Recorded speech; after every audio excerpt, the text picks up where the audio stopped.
Welcome to today's Pursuit Grad speaker session with Nicole Bott, the Director of Communications at Red Lobster. Pursuit Grad is hosted by Pursuit PR, and it is a mentorship community intended to empower, inspire, educate, and connect professionals. We're focusing particularly on highlighting executives in the communications, technology, finance, and media industries in which we work. And we're just really thrilled to be able to share inspiring words of wisdom and experience from some of our mentors that we have in our network. So welcome, Nicole. Thank you, Rachel. Hi, everyone. So it's great to have Nicole here. To start off, thought it might be fitting to talk a little bit about how Nicole and I know each other. And it is really I would say it was more of an informal mentorship capacity when we were both working at MWW for a number of years. And I had already been there, and Nicole joined for one of our new accounts, which was Red Lobster. And we were just getting the account up and running. And, Nicole was hired specifically to work on this. And I just remembered two things. One is that she joined with such grace and humility, but also confidence to come into a team that was very much, embedded. We'd been working together for such a long time, and she really fit right in. And she also really taught me a lot during that experience about how to use my voice effectively. I had already found it, but how to use it in an effective manner. So that might be something we can start with, about how you learned to do those things that you taught me. Yeah, thank you, Rachel. And I think that it's interesting as I look back over my career. What's really important, I think, as you're starting out in your career to think about is how your path may continue to cross others in this industry for many, many, many years, more than you could ever imagine. And Rachel, that's one of those situations where we met back at MWW. That was almost 7 years ago now at this point. And we've stayed connected through a variety of different things that we've done. But it is interesting. You will change careers throughout your life. And as you get more senior, what's interesting is it's very difficult to change at an executive level or at a senior level, whether it's within the agency side or the client side. It can be, as much as you don't want to seem like it's intimidating, it is very intimidating when you make those moves. And, when I came to MWW, just to give some perspective to the group on sort of how that went on my side, I was hired to start on July 1st. My job was to set the communication strategy for Red Lobster's separation from Darden, which happened on July 28th. So that would be 27 days to set a very, very important strategy for an iconic, almost 50-year-old brand. I was super excited about the opportunity. I had been very clear about making my move to MWW and what I wanted out of that. So, I think that was sort of step number one, is coming into the position. I had been very clear to the leadership at MWW of what I did and did not want to do, what my skills were and what they weren't, maybe, and sort of my leadership style. So I stepped into the team already having set those expectations through the interview process. And then from day one, I was immediately given this responsibility of start writing the strategy. Like day 2 on the job, it was write me a communications plan. So, Yeah. I think that there is something to be said about having confidence and saying, what, I've done this before. It might not be exactly this, but I had been through multiple business changes with clients on the agency side before. So I pulled on a lot of that knowledge to say, I know how to do this. And so let me do what I think is right based on what I know, and share it around with the group, but being respectful of, to Rachel's point, this is a very well-oiled machine that I stepped into in this leadership role. Wanted to be conscious of, understanding the politics of that team, not necessarily overstepping my boundaries of confidence and just sending things to the client without asking. But at the same time, being firm that I did know what I was doing. So taking ownership from the very beginning and saying, I'm going to be the one that's going to write this strategy, and then I'm going to send it to you for your thoughts. And then when you give me feedback, what's important is I wasn't just going to take all the feedback and make the changes just because you told me to. Sorry, just not going to. But I think that that's a really important skill to learn, is when to take the feedback and just make it, and when to fight for it. And that is a skill that you develop over time in your career. It's always important to be confident, but also to back it up with examples, right? So I could, when somebody challenged what I was trying to propose, I could say, well, the reason I'm saying this is because I've seen this in X, Y, and Z, or hey, I looked up this case study and this is why I think this is the right strategy. Being open to conversation, but also, not just being, I think this is right, but pulling on that experience throughout your career to back up what you're saying. Yeah, no, that's all great. And I think another thing that you did really well, which I think was just your personality, is that you did take the time to know people. I remember you and I going out, I don't know whose idea it was, but you and I went out for lunch in Madison Square Park Mm-hmm. and like pretty quickly. And it just felt like we really got to know each other. We learned about each other's backgrounds. And, I shared what my experiences were, what I was trying to work on, and you basically said that you were there for me, and Yep. that really helped. I think not only just having like a friendly conversation over lunch, but like the genuineness that you showed made me feel comfortable that I could not only trust you, but I wanted to like get to know you more, and I was like more excited to be part of your team. Yeah, and I appreciate that. I think that, we spend more time with our coworkers than we do with our families. Maybe a little bit now with COVID, you get to see your family a little bit more, but Yeah. in general, we work 8, 10, some of us 12, 14 hours a day sometimes. So it's really important to like who you work with, to know who they are personally, so you can understand when somebody says, I need this, or I understood this one way, or this hurt my feelings. You don't know that if Yeah. you don't know a person, right? You don't know what the lines are, or how they communicate, or what they need out of a relationship. And I think that work relationships they have to be personal. They're inherently personal. You don't have to give everybody all your deep, dark secrets. But you do have to know somebody on at least somewhat of a personal level, so that you can respect their boundaries, know where they are, and understand when they come to you and say, I have a challenge, and know how to solve that. I think that, that is something that I've pulled through on my team at Red Lobster too. My manager level person on my team, when she first started, I put together a list of one-on-one meetings for her to conduct in her first, approximately 3 months on the job. And I told her there was no hard deadline.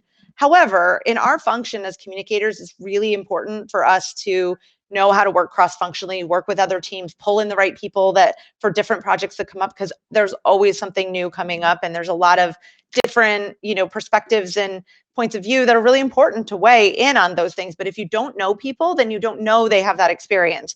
A lot of people at Red Lobster wouldn't know that I have a deep expertise in business communications, executive communications, business, like Wall Street Journal, CNBC, mergers and acquisitions, financial services. Like I've run PricewaterhouseCoopers and Ernst and Young business sectors for many, many, many, many years. So they wouldn't know that I actually have that business side unless I met with people and told them, hey, you know what? I actually know about that. Hey, supply chain team, you know what? I actually used to work on a less than truckload distribution company. So I actually understand a little bit about distribution, and how can I help you with that?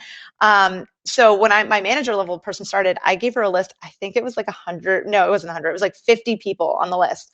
And she looked at me like, oh my gosh, I can't believe you just told me to meet with 50 people. And I said to her, I said, some of them you can meet with for 15 minutes over coffee in the break room. Some of them you might want to go have lunch for an hour, depending on like who the person is within the organization, both level wise, respecting those lines, but also just in terms of your working relationships, how close or maybe not as close you might work.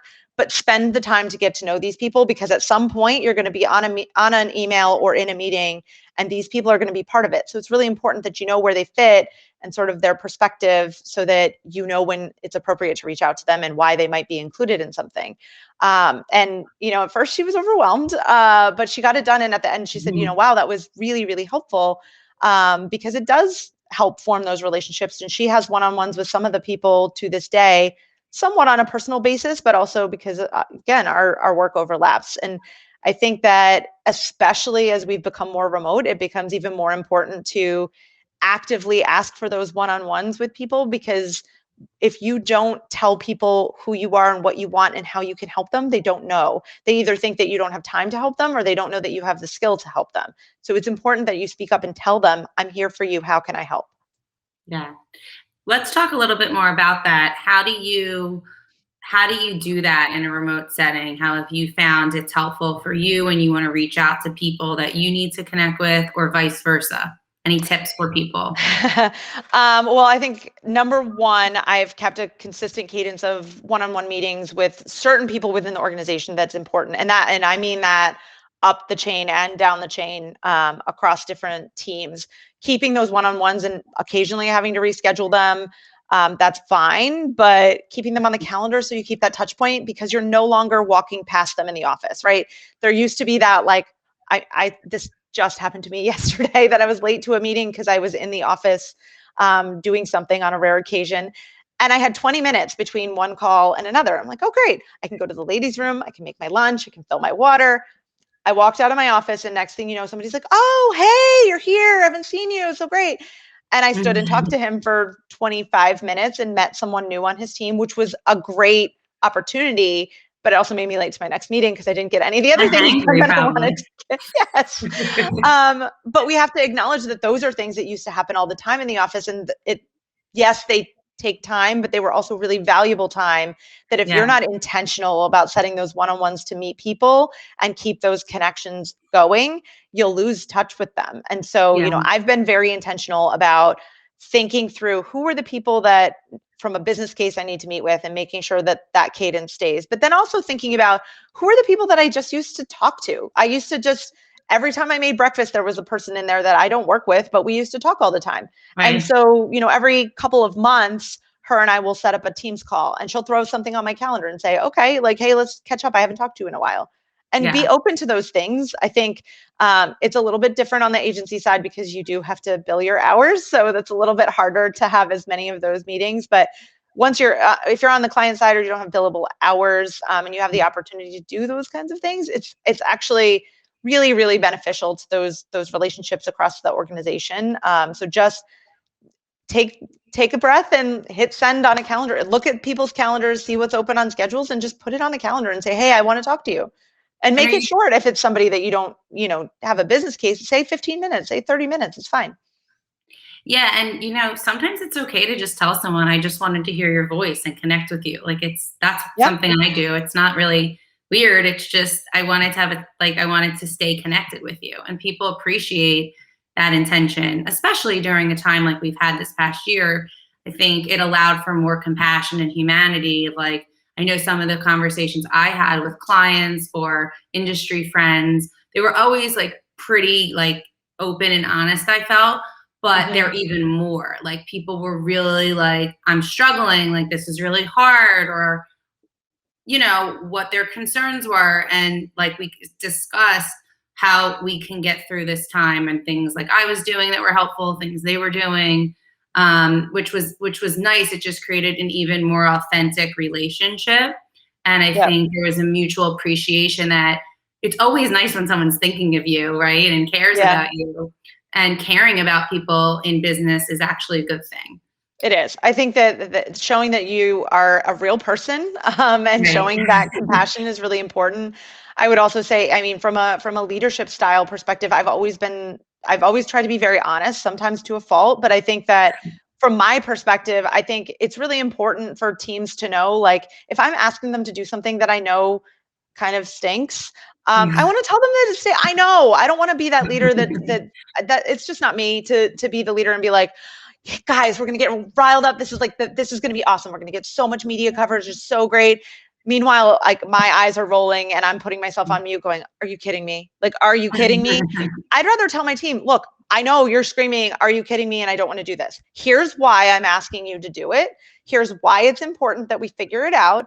And I have confidence that together we can be creative and work together to find a way to get to yes. So that's not always easy to do, but the idea is, like, sometimes you don't have a choice to do things that stink, but it's better if you can be honest about that and work together as a team through that kind of ickiness, and Yeah. say, like, let's be real people. Let's understand, like, why this is being asked of me. And it's not just busy work. It's not just, some annoying, like meaningless thing. There's a reason that somebody's pushing you and asking you to do it. So let's just figure it out together. And it might not be perfect, but it feels better. It felt better to me on the junior side. And I hope it feels better as I'm the leader to say to people, okay, like, let's kind of vent about how much we don't like this for about 5 minutes. And then let's figure out how do we get there. It's funny you say that, and I will name names because I'll scream to the rooftops how great of a mentor he was. But Joe Cohen, who is actually going to be a guest soon too, also a Syracuse Newhouse alum, also an MWW alum. We've all worked together. He was my mentor, like literally since like sophomore year of college. And when I graduated, he told me, "You're not going to like the job, by the way. Like you're just actually really going to not like your first year or two, maybe. You're going to have to do lists, all this administrative stuff. You're going to be thinking about all these things you feel like you're capable of doing, but you're not allowed. And you're going to be, so rather than going in frustrated, just know like you need to learn the basics. You need to master the fundamentals and everything will work out." And that actually really helped me because I did actually really like my first job. But of course, there were some tasks that, maybe they were just like tedious or something like that. And I had his voice in my head being like, "Yeah, it's fine. This isn't the greatest, but there's a purpose to it." And it wasn't just, this is a means to an end. It was like a way of trying to enjoy the process and try to really master the fundamentals. And now, as I've grown and now running Pursuit PR, like we really focus on the fundamentals. Not only for people that are on our team, but for our clients. Like when a client's onboarding, especially if they're not very well known, we have to focus on the fundamentals to build their brand identity and their thought leadership platform and all that. Get the person ready to be publicly facing and reminding people just the importance that it's a marathon, not a sprint, in all aspects of life and work in our council. Yeah. And I mean, the fundamentals are important no matter what stage you are in your career, because let's be honest, this environment that we're in is a 24/7, 365 news cycle. So there are times that I'm going to get a call from someone on our board or someone on our leadership team, and they need something. And it's Saturday at 7 p.m. or 10 p.m. or Mother's Day in middle of the night, like something urgent happens. Like I'm not necessarily going to call the whole team in on that. I'm going to step in as the leader and take care of it. But I need to be able to do that. I don't do it every day. And I'm very, very grateful to have people that, are learning those fundamentals at the more junior level and do that on a day-to-day basis. But I still need that skill because it's the foundation of what we do. I mean, the littlest things. Number one, building a media list is a skill that as you learn how to do it, you learn how important it is to have it right, to keep it updated. How do you put the right people on there? And it's not just an export from Cision or whatever tool that you're using, but it takes work to have a really good one and to be proud of that list being really, really helpful and meaningful to the team. It's the same with media monitoring. Media monitoring might seem like, I mean, gosh, can't you just do a Google search? But I will tell you, our media monitoring is so fundamental to our business. I actually have our team that does a share of voice report on a quarterly basis. That's not only our media coverage, but it also incorporates several of our competitors and measures our share of voice in the media against theirs. That report then I present on our board meeting to our board of directors of what that means from a public relations standpoint. And so that little story that you think doesn't matter, every little story that you miss in that coverage is one less thing that we have versus competitors. I mean, that's really important. It is meaningful, and it's PR in general is one of those things that is incredibly hard to prove out, like the ROI.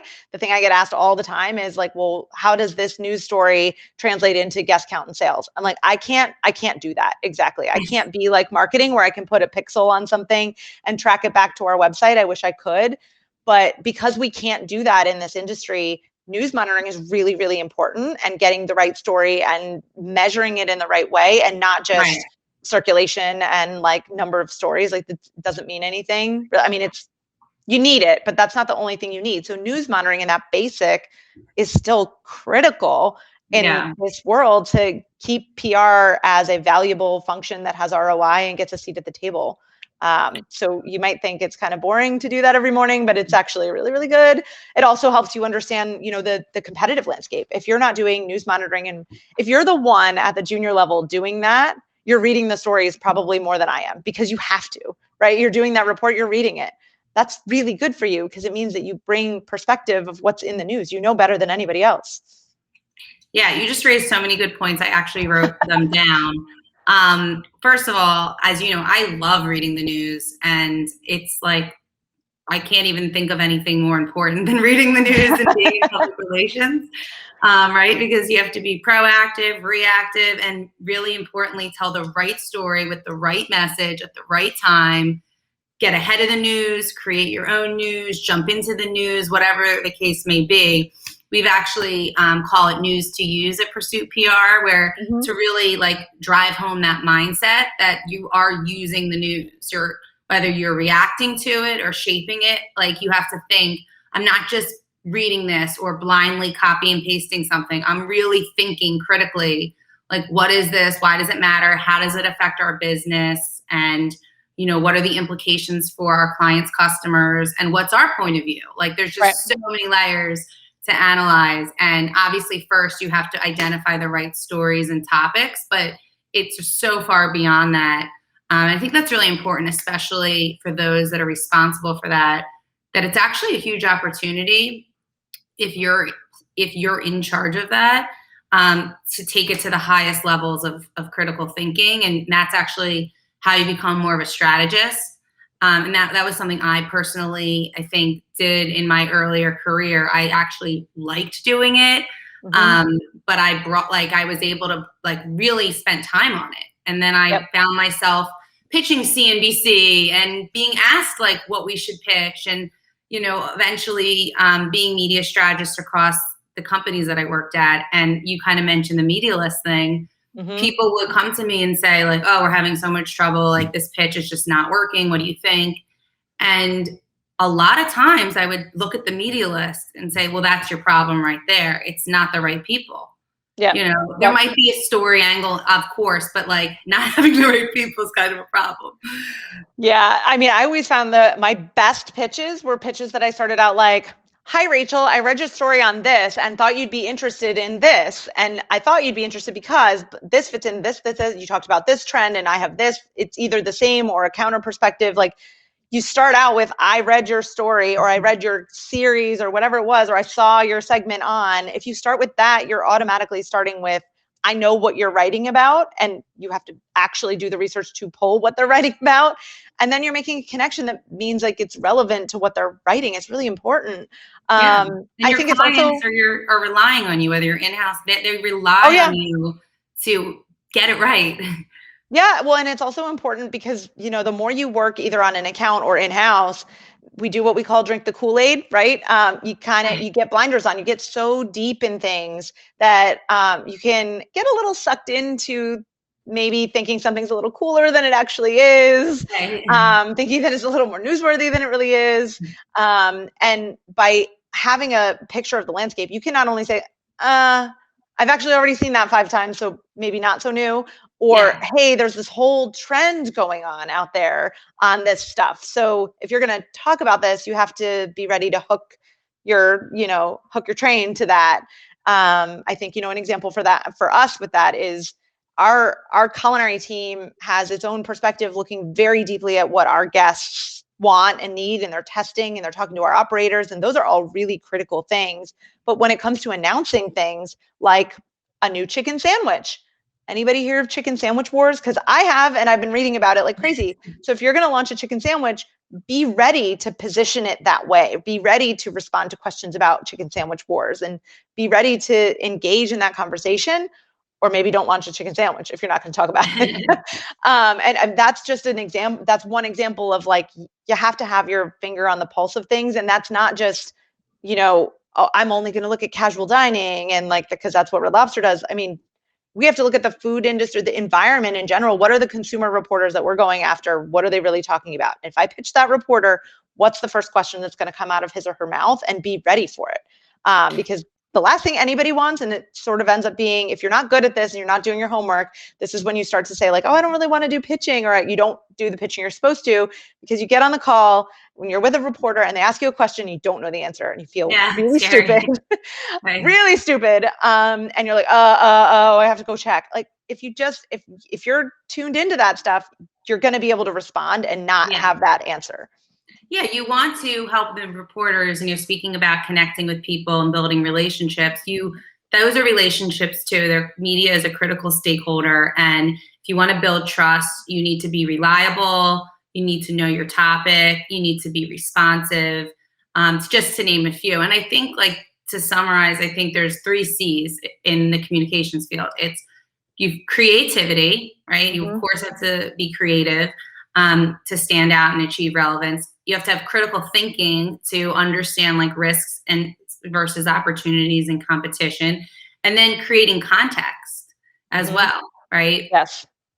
Yeah, I think all of those things are really critical. And I think that, the other thing that I think is really important is, if you're to the point of building relationships with reporters, what that means is that you can't only go to them with the flashy new news, that when something bad happens, you also have to be able to pick up the phone. You may not be able to give them what they want, but you have to be honest with them, and you have to be able to like have that tough conversation. If you only dump them like good flashy things, and when the tough times come around, you ignore them, that's not a good relationship. They're going to ditch you really quickly. So I think that that's actually really important too. And I think that creativity is another one that I think is more key than people really think, because I think that creativity is something that people think is about the flashy big thing, the big event, the big news, big announcement, crazy new food, crazy fanny packs and sweaters and all these kinds of things that we do. And we do those things, and those are very fun things. But for going back to good media strategy is an always on media strategy. And that means sometimes it's the big flashy things, but it also means like really working those creative muscles to come up with different angles when there is no actual news. When you go to the company and say like, well, so what else is going on? And they're like, nothing. I have that. We have a lot. And, I think that speaks to the teams that we have, is that we really push them to think about, what are other ways in, keep your finger on the pulse of what's going on. And like, how do we get into some of those conversations that maybe we don't have anything new, but how do we reposition something that we already have? I think, some of those things we've done have been around moments in time, like Shark Week, for example. I don't have a Shark Week menu. I don't have a special drink. I'm not allowed to just pop new things on the menu because it would be fun. So we find ways to say, okay, well, what if we used our existing menu, but matched those items on the menu to each of the themed days for Shark Week? And then you have a Shark Week menu, but it didn't change anything in our business. It gets you in. It's not going to be front page news, but it gets you like those little blips of coverage that then end up on social media. And sometimes that's what you need. Sometimes you need the headline, and sometimes you just need to be in the conversation. Wasn't there something with Red Lobster, and I just can't remember, but it was when we were working together, I think maybe around that time, there was an artist that I think put something out on Twitter or something like that. And then we connected to that. I think it was a positive. Probably. Yeah. I mean, we do that stuff all the time, right? Like, I mean, we've been doing it. There's a Peloton instructor that talks about Cheddar Bay biscuits all the time. Oh, really?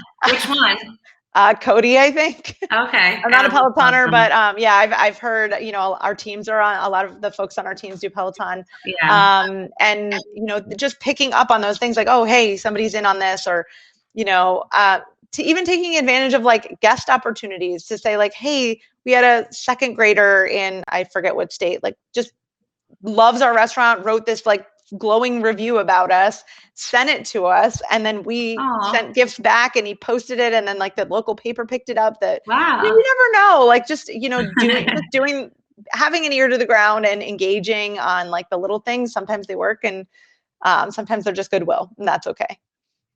Absolutely. Just to zoom out for a minute, I would like to acknowledge that we're both proud Syracuse Newhouse alums. So yay, Syracuse. And so just looking back at that time, if you had to, this might be hard to narrow down, but if you had to think about one of your best memories, is there anything that comes to mind that's suitable to share in this setting? Professionally, yeah. I'll keep the personal Syracuse stories to another day. Yeah, I think professionally the best thing I did was my senior year. I took the internship course. I applied to be part of the course, and then through that course, got an internship with Eric Mower, which is an agency Right. throughout New York State, but based in Syracuse. And I fell absolutely head over heels in love with that job. Like I threw everything into it. I think I was supposed to do something like 8 or 10 hours to, get the course load per week, and the class was really do the internship, and we met as a class maybe once or twice a month. But I threw my whole self into that internship, and I ended up working, I think, 3 full days a week there because I wanted to, and the experience was unbelievable. They gave me a lot of responsibility to do a lot of those like basic block and tackle things, but learning how that process worked in an agency environment. And I gained the trust of my supervisor enough to run certain like small pieces of accounts and have this like sense of ownership of that, which I just was like, this is amazing. This is definitely what I want to do. I loved it so much that I actually did what do they call it? Like a custom course or independent study. I created an independent study for myself for the second semester of my senior year to continue that internship through graduation. And I think that was really, really valuable to me long term because I got the opportunity to work on even more accounts, even more opportunities to learn more than just like press clippings, media lists. I took ownership of really some of the logistics for the Coaches versus Cancer event with Coach Boeheim at Syracuse. I did a couple like local store openings for Cricket Wireless, which is still around actually. They had this big green couch. And so I learned about event logistics. I learned about, how to pitch, do media alerts for those events, how to create the sign up list and follow up with media to make sure they show up. Because if you don't follow up, they're not coming. And so I learned a lot of those skills and I got more and more ownership. I got basically a year as a junior person at a PR agency, but I got it before I even graduated. Right. And I really appreciated that. I made great connections with my supervisor there, who I have stayed in touch with through many, many, many years.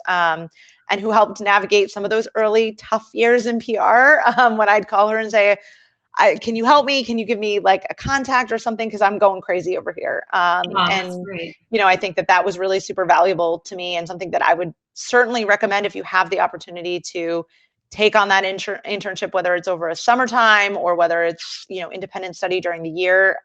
It was totally worth it to me. Yeah. And I believe Eric was a Newhouse alum, right? Yes, he was. Yeah. That's something that I felt was just so great. And any school that you go to is like just checking out the alumni network and how strong it is and how much it's cultivated. Yep. Because the Newhouse one is very much cultivated and it's just incredibly strong. So I will say on the Syracuse network side, so in my position where I sit now, I can't even tell you how many vendor pitches and asks for can you just give me 15 minutes, just 10 minutes? Here's a link to my calendar. Can we meet Tuesday, Wednesday, or Thursday? Unsolicited. 90% of the time, they're not even like for my job function. It's like I've gotten IT requests and data storage and all kinds of other stuff. I'm like, why are you contacting me? I don't need this.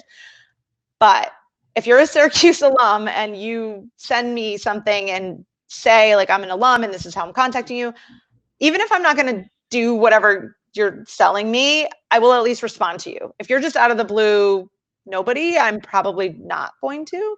Yeah. But Syracuse alums, I will at least give you a response and I'll tell you why I'm not the right person. Or if you're an alum and you want networking or, other things, like I am more willing to grant my time to a Syracuse alum than just like a cold call. Yeah. And I think too, like part of it is that at least I've had experience where I just had such great mentors come out of even before I graduated. Like there were opportunities to do this trip where we went to New York and we met a bunch of different people at different agencies. Not even everyone went to Newhouse, but I got exposed to people. Then there was alumni, coming to speak to the school. And I think as having had that experience as a mentee, I also, saw how valuable it was, and you really just want to pay it forward. And Yep. that's something that seems to be, a common thread, that meant the mentorship relationship is mutually rewarding. You actually are learning from each other. Yeah. It's not a one-sided relationship. Absolutely. And I think that the other thing about that network, whether it's Syracuse, I'm assuming it's that way for some other schools, but my experience from Syracuse is like, you would be amazed at how many people cross your path that are Syracuse alums. And it's a great conversation starter in situations where you don't know each other even. I mean, I was just on a call last week, exploring a new offering with someone, and we were talking, and somehow I said, oh, I used to work up in New York, and oh yeah, me, I'm in New York now. Oh, where'd you go to school? Oh, I went to Syracuse. Oh, I went to Syracuse too. I'm like, oh, what year did you graduate? And I said it, and they're like, oh, did you know Joe Cohen actually? And I was like, yeah, I actually did. And then I said the name, and him and this person and I had never interacted, but like the list of people that we knew kind of like through the chain was pretty extensive. And I think, the same thing with when I talk about, again, when I started at MWW and had 27 days to get onboarded, I also started at MWW and found out without prior knowledge that my client was going to be someone that I went to Syracuse with. That was fun too. So, I remember like that day of, my first day of getting introduced to her as my like client lead. And she said, hey, I need you to send me a selfie with like the lobster, that we had these ears, lobster ears. Right, She's like, I need you to send me a selfie with lobster ears so I can Photoshop you into the picture of the team that I'm sending around to like our executive, leadership.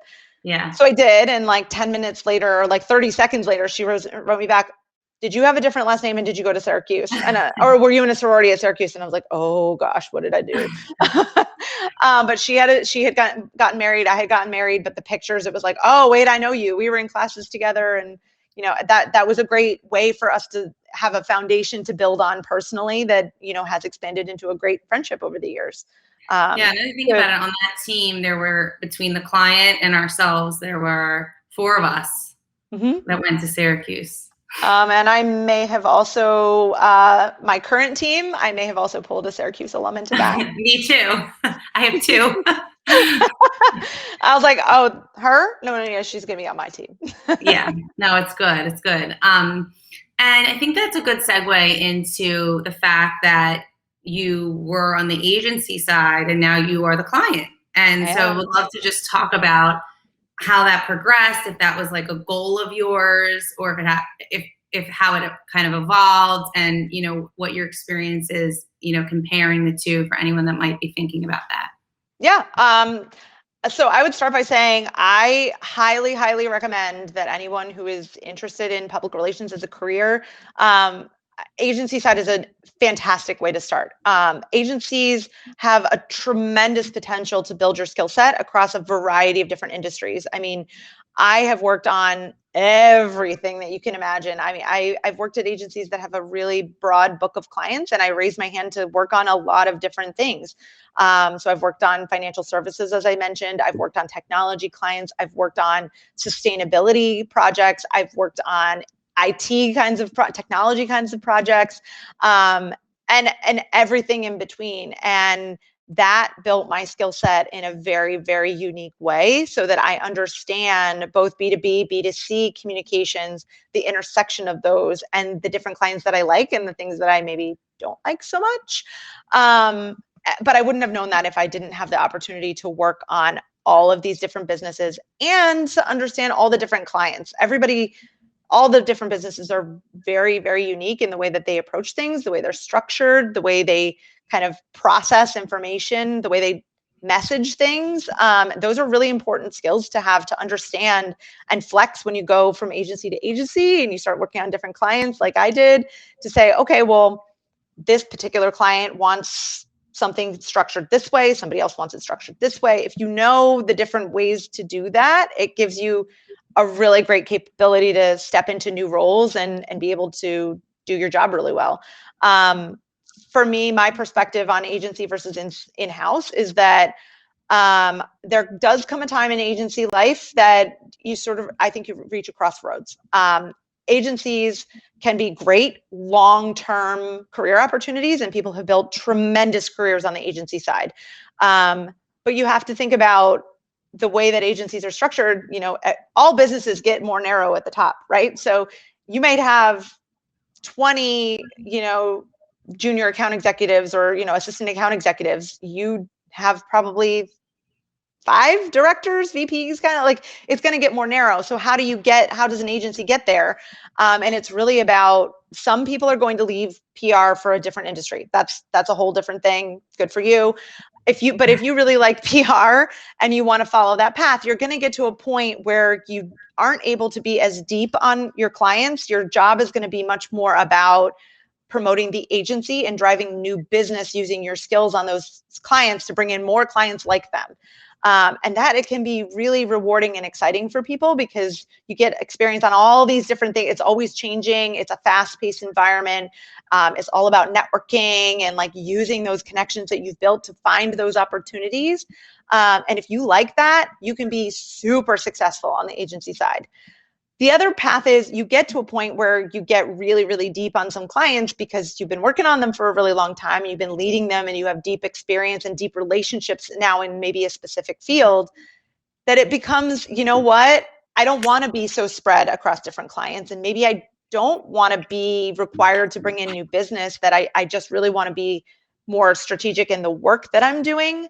And that's when you start to pursue an in-house career. And so for me, I sort of knew, I knew probably 10 or maybe 12 years into my career, long term, I didn't want to be the new business driver. That I just didn't want to be that. So even when I started at MWW and I was talking to my supervisor, like the first year on the job, I was pretty clear saying, like, when you ask me what my 5-10-year plan is, I'm probably going to be looking to take an in-house position long term.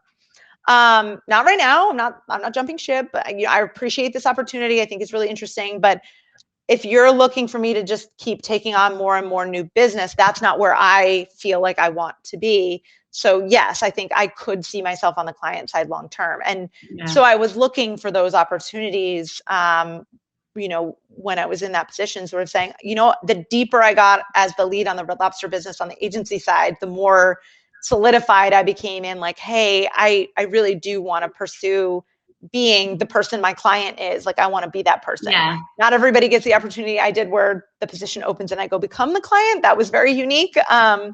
But it worked out for me. But there's been other opportunities. I think the other thing from a starting your career perspective, agencies are also much bigger in terms of the opportunities and to grow and do different things to advance in your career.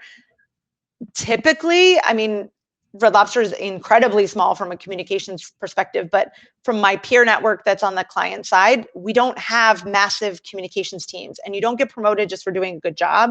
You get promoted because it's built into the business structure. The comms team is made up of these 2, 3, 5, 10 positions. And you don't just get promoted. The position above you has to become open for you to get promoted. It doesn't just open and you don't just get the title because you're doing a good job. Agencies are a little more flexible with that. Client side, though, it's a business structure, and that structure goes up to an HR department, that goes up to the board, and it comes with much more structure around it than what agencies have. It's not a bad thing, but when you're starting out, you have more flexibility on an agency side versus when you come to in-house, the opportunities are narrower, but there's also fewer of them. So when you're looking for that first job, not a lot of jobs at an in-house position at that junior level. They're going to be looking for a little bit more experience before you jump into that in-house spot. Right. And agencies are a great way to do that. Yeah, those are a lot of great points. I know in my experience, I always have liked building relationships with clients and prospective clients. I thought it was so much fun always to go on like new business pitches. And obviously now with Pursuit PR, that's a part of my responsibility. You got to keep things going and always growing and staying fresh. And I've always liked that. And I remember us talking about that a lot. Yep. But at the same time, I think that the challenge is you do need to be engaged in your actual work. And, we cherish our clients. So it's not like you have to really balance, when you're running a business as well as when you're working at a business. staying very present and appreciative of what you have, just like in anything in life. The Yeah. grass isn't, I don't know if it's the grass is always greener, but just It's not to not take anything greener. You might think it is. It's not.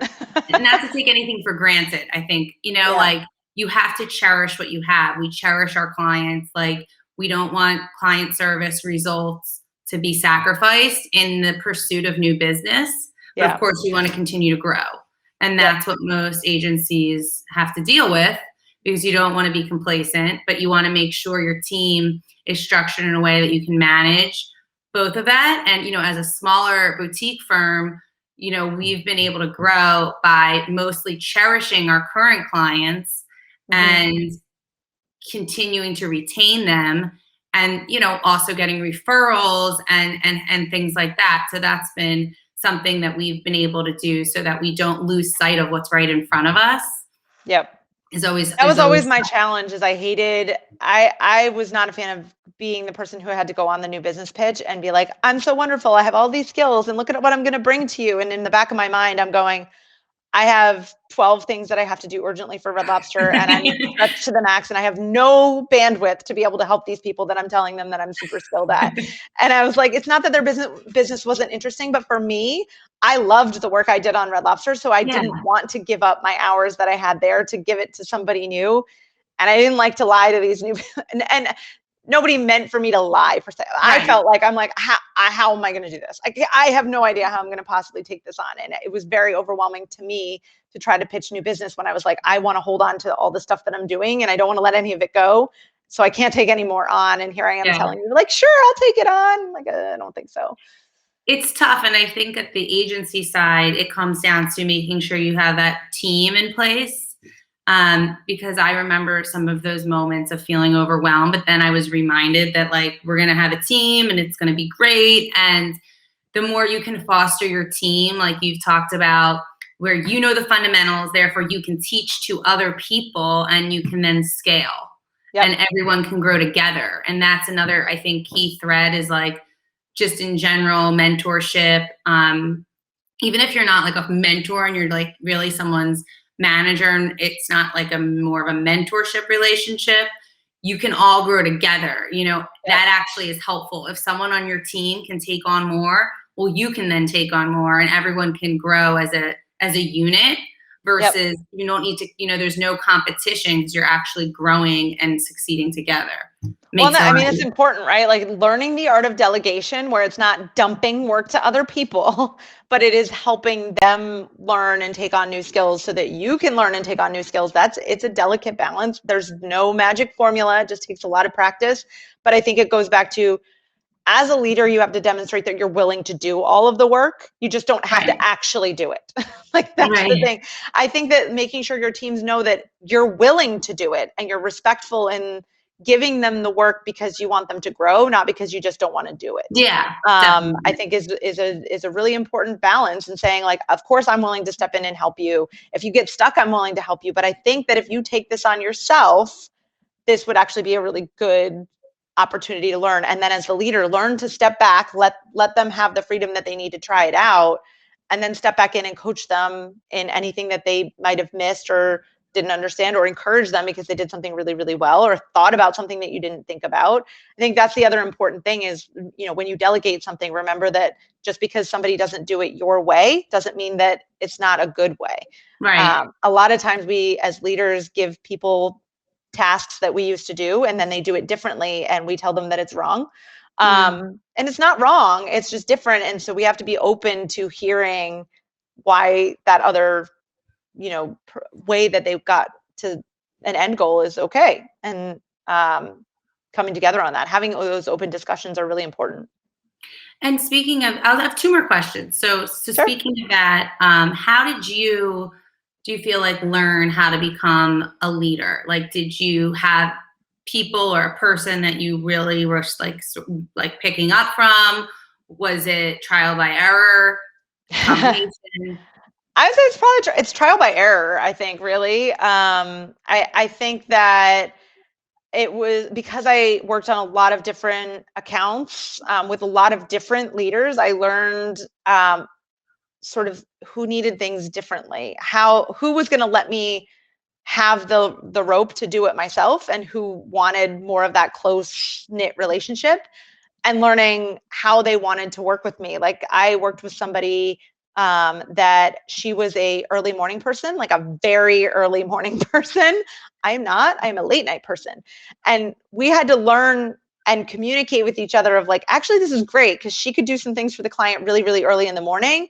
And I Right. could tackle what came in really, really late at night. And as long as she didn't expect me to respond to her at 5:30 in the morning while she was on the treadmill, and I didn't expect her to respond to me at 10 o'clock at night when I was wrapping stuff up and making my to-do list for the next day, then we actually got a really good cadence. But I think Yeah. that was a learned skill. It was about communicating and setting boundaries. Like I think it's important to set boundaries of like, it's okay to say, I'm going to leave at this time. I will be back on if you need me. But like setting people's expectations from the beginning of like when you are available and what your non-negotiables are, within reason. You have to be within reason of like emergencies and all those sorts of things. But setting people's expectations from the beginning, I think you just learn to do that over time. I think the first leadership thing that I did learn on the agency side though is as I moved up the ladder, I kind of thought as I was like an AE, SAE kind of level person, I was like, I'm running this account, I'm doing all this work, I got this. And then I got promoted to account supervisor, and there really wasn't somebody like right above. It was like a partner in the firm above me, and I was running kind of a smaller account. And all of a sudden I was like, oh, wait, if I'm not telling the team what to do and I'm not like proactively going to the client and saying like, we need to do X, Y, and Z, nobody's doing it. I was like, me, oh crap. And so I think just learning at like when it's right to take those responsibilities, and learning how to take the reins and when to take them, and hey, guess what, it's your responsibility. It comes trial and error over time. I've done it well, I've done it not so well, honestly. Yeah, me too. And listening to that feedback, it's uncomfortable and I don't always love it still. But I think it's important that you do hear how other people perceive you so that you can understand maybe how to do things a little bit better, know when to say like, hey, you know what, I need a minute, I'm going to walk away, and that's okay. Yeah, yeah, and I think people appreciate it if you do take their feedback. Yeah. Then people are actually really appreciative. They can see that you adapted your behavior so that you can better get along or work together. I mean, of course, that goes a long way. Yes, for sure. Just one closing question. There might be some people out there very interested in crisis communications, which I understand, for any company, especially like yours, you're going to run into things that are really a crisis, or maybe they're issues management. So what are your experiences there? Anything you might suggest to people that might be interested in that aspect of the field? Crisis communication is a really interesting field. I think that it's a skill that not everyone learns. But if you're willing to do it, I think that it's really important. And I think that the way to get there is, number one, learn to take a breath. Like learn how to rein all of the people that are freaking out about something, learn how to rein them in, pause, because rapid response in crisis is important, but it's also important to get it right. So if you have to take 15 minutes before you hit post on Twitter or whatever it is, like that's okay. Hours, not okay, but know how to push pause, level set, take a breath, make sure that what you're saying makes 100% sense. And if you can't give an answer right away, that's okay too. But just say, we're working on this. Like, know when to do that. And I think that it's just important that in crisis communications that you take a minute to get it right, be decisive, and be willing to stand behind what you're saying. And I think that most companies that do it well have a sort of task force behind that to have multi stakeholders involved. I know we're a well-oiled machine on that. I think hurricanes are one very good example of that. We're a global company, certainly have a lot of restaurants in Texas and Florida and Georgia and South Carolina. We get a lot of those. So, I mean, we have a task force, and we have a communications matrix of like how to do that, that, we can pull from on a pretty regular basis. And the more you do crisis, the more you kind of have a log of responses and plans and experiences that you can sort of pull from when something new comes up, and you're not starting from scratch. But it takes Right. time. So lean into people who really know what they're doing in the beginning, Hmm. learn from them, listen, watch them, and then start to keep a log for yourself so that you can start to build that skill. Yeah, absolutely. You mentioned something that made me think of just one truly final question, if you have another minute. Yeah.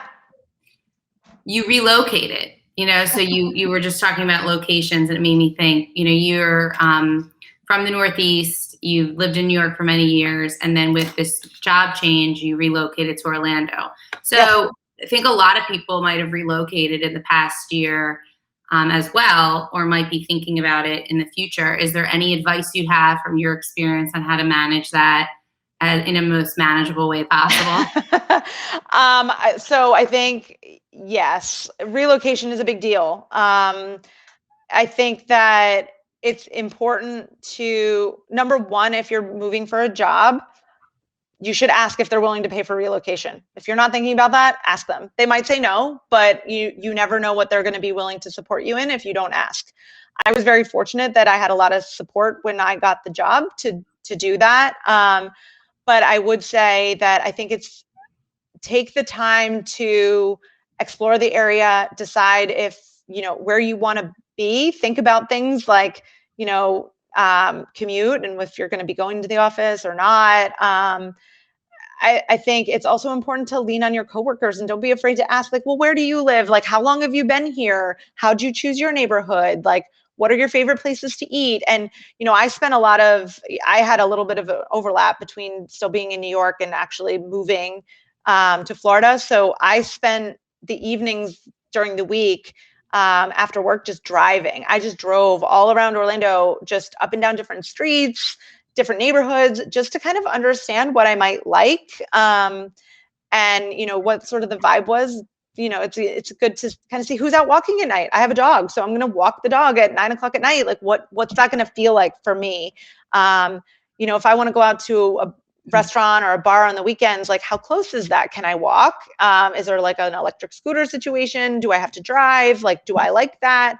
Is it a family vibe? Are you like planning to have kids, not have kids? Like, what's that situation like? And I only got that from really driving around and then like walking around different neighborhoods for a couple weeks to kind of get a feel for it, and then focusing in on like where we were going to live, and using my coworkers in some of those one-on-one kind of meetings that we were talking about earlier to help me to say, hey, let's have lunch. And then during that lunch say, well, how did you come to Orlando? Are you from here? Like, you've been here for a long time. What should I know? Where should I go?